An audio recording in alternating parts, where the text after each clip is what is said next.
네, 서울 동대문을 출신 장경태 의원입니다. 부총리님 질문 드리겠습니다.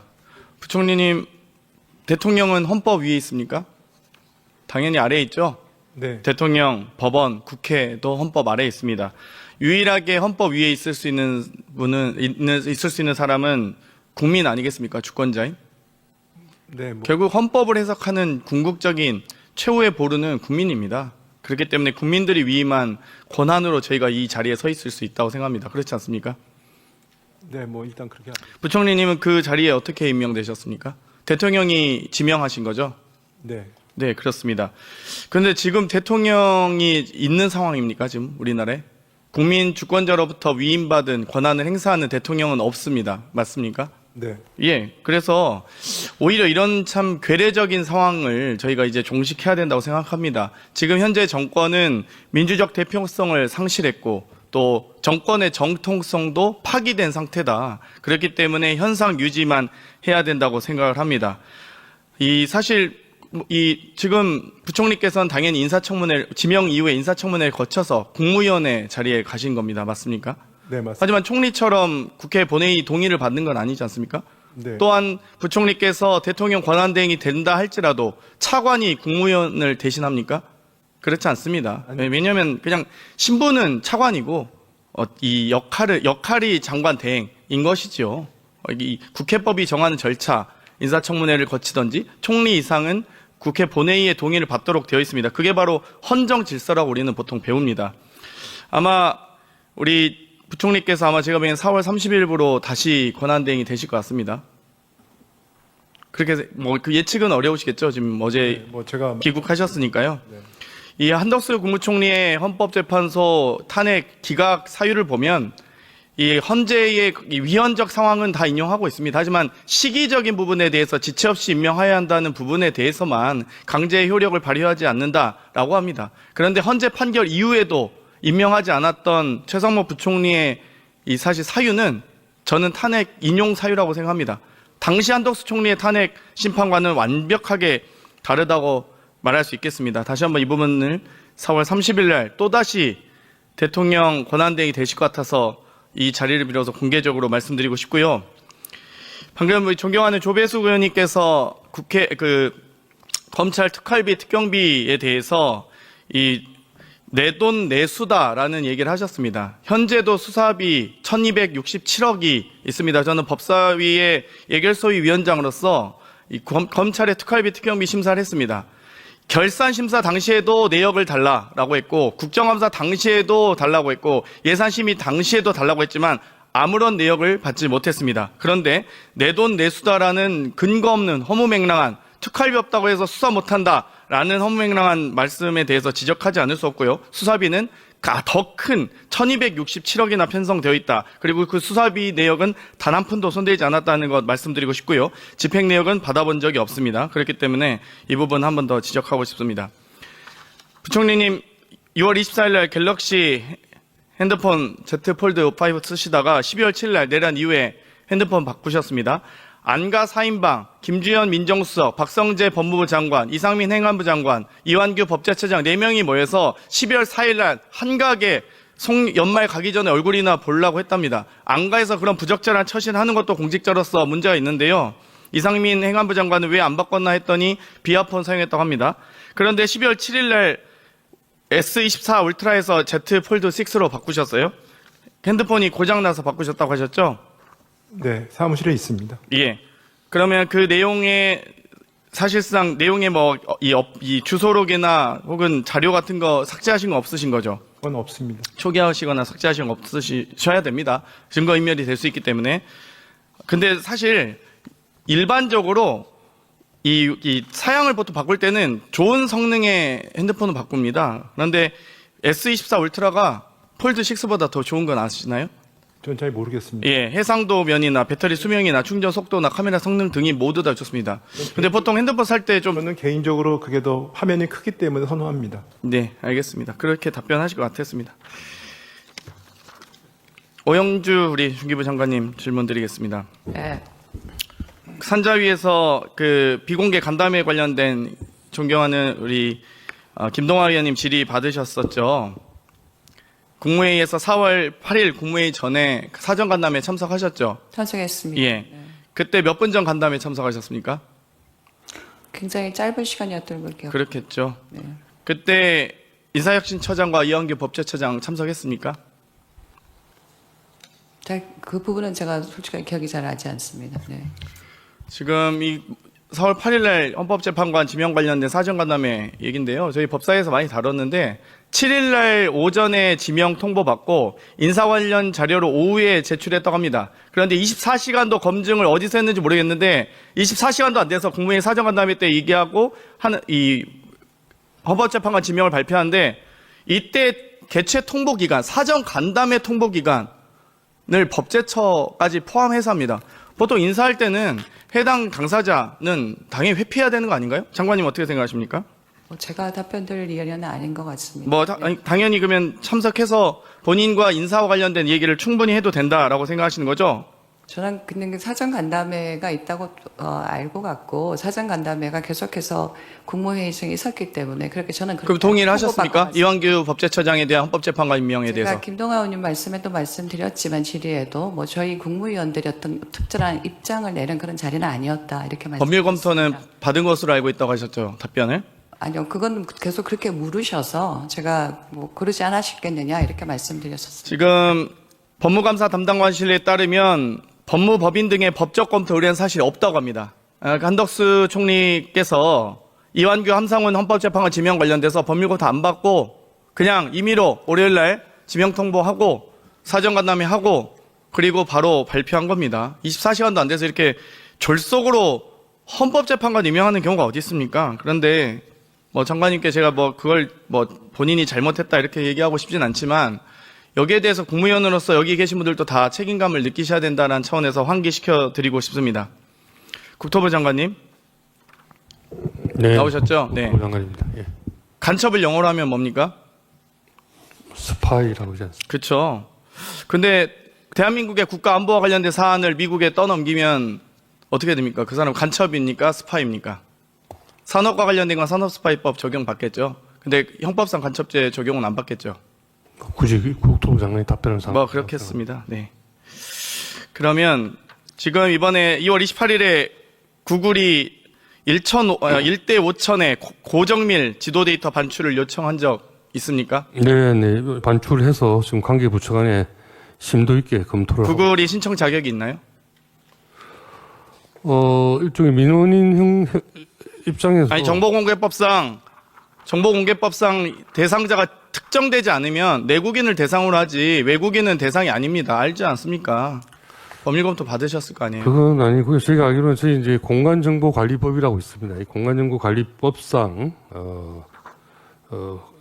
기본 측량 성과를 국외 반출을 하고자 하는 자가 신청할 수 있도록 되어 있고 이 신청을 받으면 국토부 장관이 그렇죠. 협의체를 구성해서 그렇죠. 그 말씀하실 것 같았습니다. 지금 구글의 몇 대 몇 지도 지금 제공되고 있습니까? 25,000문의 그렇죠. 지도가 지금 기본적으로 지도 3월 24일 날 국무조정실에서 한덕수 대행이 복귀 후에 국토부에 지도 반출 관련 보고 요청했죠. 국토부에.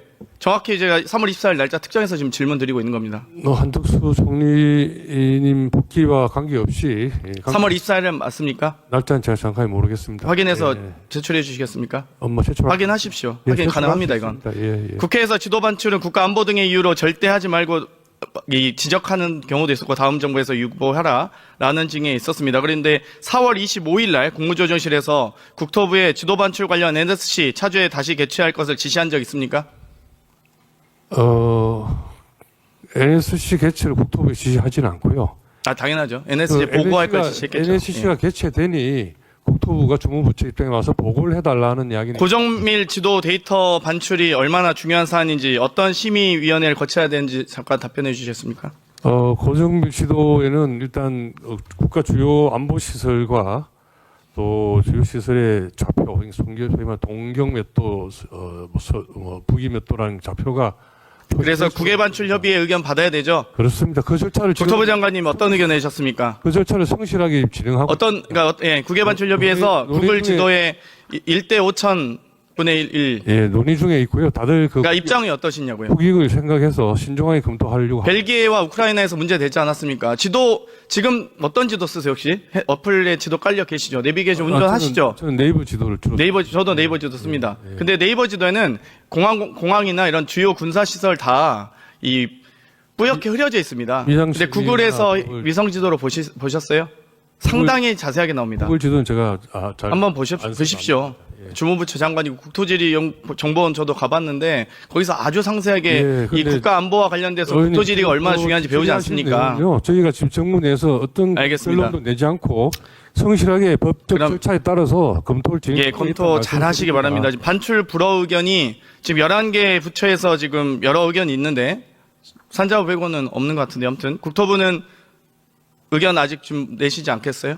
저희는 주무부처이기 때문에 알겠습니다. 곽기부 장관님. 신중하게 지금 검토. 알겠습니다. 곽기부 장관님 지금 협의체 일원이신데 지금 구글의 데이터 고정밀 지도 데이터 제공하실 생각에 대해서 어떻게 생각하십니까? 이 일전에 NSC에서 이 문제를 논해서 본부처적으로 좀 대응하고 있습니다. 그러니까 입장이 어떠시냐고요? 곽기부.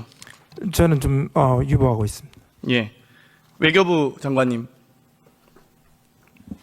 외교부는 그 문제에 대해서 직접적으로 논평할 입장은 없고요. 각 본부처 협의회 논의 과정을 지켜보고 있습니다.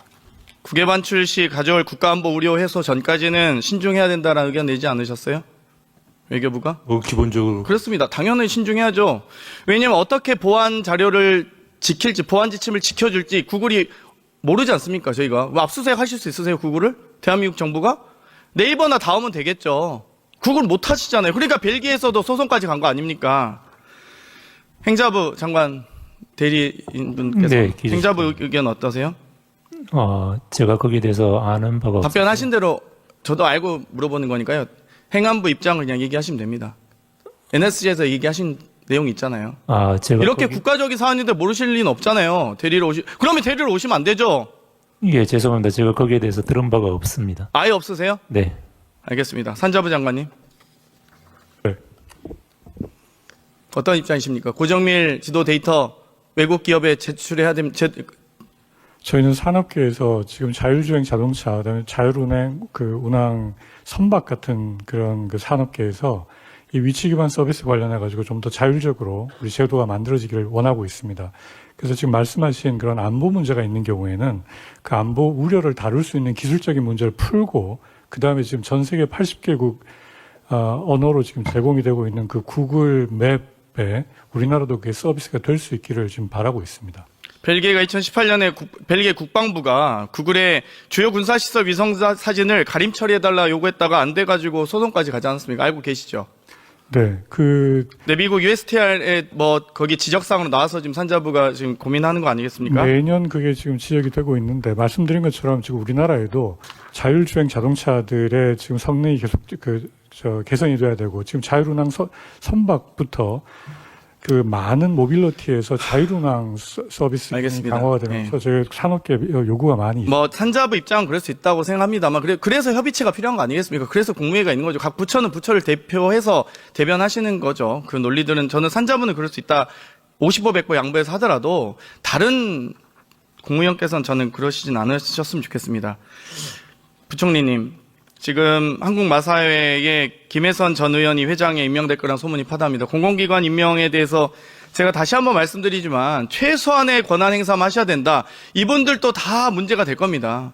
아무도 위임받지 않은 그 권한을 뭔데 지금 이 대통령 권한대행이 혹은 부총리께서 이렇게 공훈위법에 의해서 하시겠지만 여기에 대해서 최소한으로 해야 됨에도 불구하고 지금 공훈이 진행되고 있고 실제 98건의 공공기관 인사가 지금 진행되고 있습니다. 이 부분에 대해서 저는 나중에 다 법적 책임을 져야 된다고 보는데요. 마사회의 김혜선 전 의원이 내정되셨습니까? 그 부분은 일단은 저희는 공훈위는 최소한의 절차적인 것이고요. 그거는 농식품부 장관의 제청에서 지금 권한대행이 임명하는 절차로 알고 있습니다. JDC는 국힘 당협위원장 출신 고기철 서귀포시 당협위원장 또는 부상일 제주을 당협위원장이 올라와 있습니까?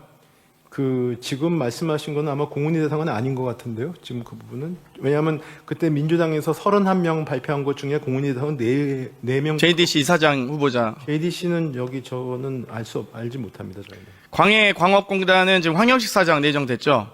그것도 저는 알지 못합니다.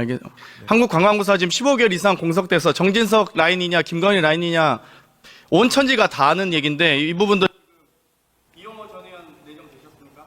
그거 저도 알지 못합니다. 그리고 지금 아까도 말씀드렸듯이 지금 공훈위 같은 경우에는 해당 절차, 해당 부처에서 올려달라고 하면 저희가 이제 따라서 지금 올려주고 있는 그런 상황이고요. 말씀하신 사항 중에 공훈위 대상 기업은 상당히 극소수입니다. 네.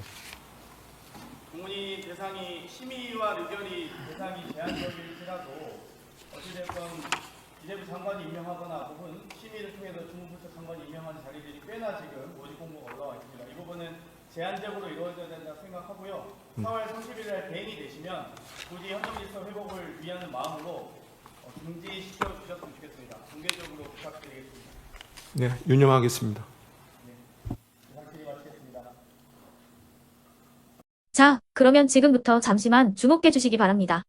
제가 구독자분들을 위해서 선물 하나를 준비했는데요. 제가 항상 여러분들께 드리는 말씀이 있습니다. 뉴스만 평소에 잘 챙겨보셔도 돈이 되고 돈을 벌 수 있다라고 말씀을 드렸는데요. 여러분들은 여기 보시는 삼성전자 뉴스를 보고 어떤 생각이 드세요? 아니면 정치인들의 뉴스, 날씨 뉴스를 보고는 어떤 생각이 드시나요? 그냥 뉴스만 보고 끝내는지 아니면 이 뉴스를 어떻게 이용할 수 있는지 이 부분을 고민하고 계시는지를 되물어보고 싶습니다. 그 이유가 뭐냐 하면 제가 지난번에 여러분들께 뭐라고 말씀을 드렸었죠? 지금은 반도체 섹터를 눈여겨보셔야 한다고 말씀드렸습니다. 그리고 나서 이런 썸네일들 뉴스를 통해서 많이 보셨을 겁니다. 반도체 내용이 이슈가 됐을 때 부자들은 어떻게 생각한다? 반도체 관련주들은 뭐가 있는지, 어떤 종목이 가장 좋은지, 어디에 투자해야 돈이 몰리는지 자연스럽게 생각한다고 제가 말씀을 드렸죠. 그 이유가 뭐냐 하면 부자들이 봤을 때는 이슈가 곧 돈으로 이어지고 그 이슈가 나에게 돈을 벌어준다는 경험적 확신이 있기 때문에 부자들은 항상 이런 사회적 이슈를 관심 있게 챙겨본다고 제가 말씀을 드렸습니다. 이번에도 마찬가지인데요. 제가 지난번에 시청자분들과 함께하는 주식으로 수익 내기 이벤트를 진행했었죠. 당연히 100% 무료로 진행을 했었고요. 여기 보시면 아시겠지만 제가 지난번에도 구독이라고 보내주신 모든 시청자분들께 반도체 관련주 중에 가장 크게 급등할 딱 한 종목, 많은 종목도 아니라 한미반도체 한 종목을 여러분들께 추천드렸어요. 그러면서 여기 나와 있는 대로 정확히 얼마에 매수해야 하는지, 그리고 수익률이 어느 정도 나왔을 때 팔아야 하는지를 이런 부분들까지 여러분들에게 정확히 알려드렸었는데 지금 실제로 어떻게 되었다? 오른쪽을 보시면 아시겠지만 제가 지난번 문자 발송으로 이 한미반도체를 소개해드리고 나서 실제로 이렇게 5배 이상 어마무시한 상승이 나왔습니다. 100만 원만 투자를 했어도 무려 500만 원이 넘는 수익금이 생긴 거죠. 그래서 당시에도 굉장히 많은 분들이 제가 드린 이 한미 반도체로 수익을 내실 수가 있으셨을 텐데요. 다시 한번 축하드린다고 말씀을 드리겠고 이번에도 마찬가지입니다. 앞으로도 2024년, 2025년 계속해서 기대해볼 섹터는 AI입니다. 그 중에서도 AI 반도체는 그 누구도 부정할 수 없는 미래 성장 산업입니다. 그러면 우리가 어떻게 생각해 볼 수 있을까요? AI 반도체 종목 중에 앞으로 크게 대장 역할을 하면서 10배 이상 급등할 수 있는 텐베고 종목을 지금부터 열심히 추적해야 한다는 겁니다. 큰 돈을 투자하지 않더라도 월급의 일부분 아주 소액이라도 이 종목을 모아가야 수백 %의 수익률을 손에 쥘 수 있는 것이죠. 지금 여러분이 보고 계시는 이 유튜브 또한 AI 반도체와 아주 밀접한 연관이 있고 반도체야말로 대한민국의 핵심 산업으로 앞으로 더더욱 시장은 성장할 수밖에 없습니다. 그렇기 때문에 제가 이번에도 뭘 보내드리고 있냐면 지난번과 똑같이 구독이라는 문자를 보내주시면 제가 AI 반도체 관련주 중에 앞으로 대장주 역할을 하면서 주가가 가장 크게 급등할 한 종목을 여러분들께 문자 발송으로 종목명과 사고 파는 시점을 모두 알려드릴 건데요. 그 문자를 받고 여러분들이 주식으로 돈 버는 연습을 한번 해보셨으면 좋겠고요. 혹시라도 나는 주식을 하지 않는다 하시는 분들은 주변에 주식하시는 지인분들에게 말씀을 해주셔도 되고요. 아니면 연세가 있으셔서 투자가 어렵다 하시는 분들은 이 종목을 자녀분들에게 한번 사봐라. 이걸로 한번 수익을 내봐라. 이렇게 조언을 해주실 수도 있는 거겠죠. 그래서 지금 이 영상을 보시는 시청자분들 중에 나도 이번 종목이 좀 궁금하다 하시는 분들은요. 누구나 상관없이 그리고 어느 시간대나 상관없이 부담없이 010-2514-5930번으로 구독이라는 문자 보내주시면 제가 이번에도 똑같이 무료 추천 급등주 문자를 보내드리겠습니다. 이해되시겠죠? 제 번호 010-2514-5930번으로 구독이라는 문자 보내주시면 여러분들이 직접 이슈를 통해서 돈 버는 연습을 해보실 수가 있는 거고 제가 돈을 받는 것도 아니고 투자를 대신해 드리는 것도 아니기 때문에 부담 없이 신청해 주시면 되는 겁니다. 그리고 수익이 나면 저는 다른 것은 하나도 바라지 않습니다. 제 채널에 구독, 좋아요 한 번씩만 눌러주시라 이렇게 다시 한번 말씀을 드리겠습니다.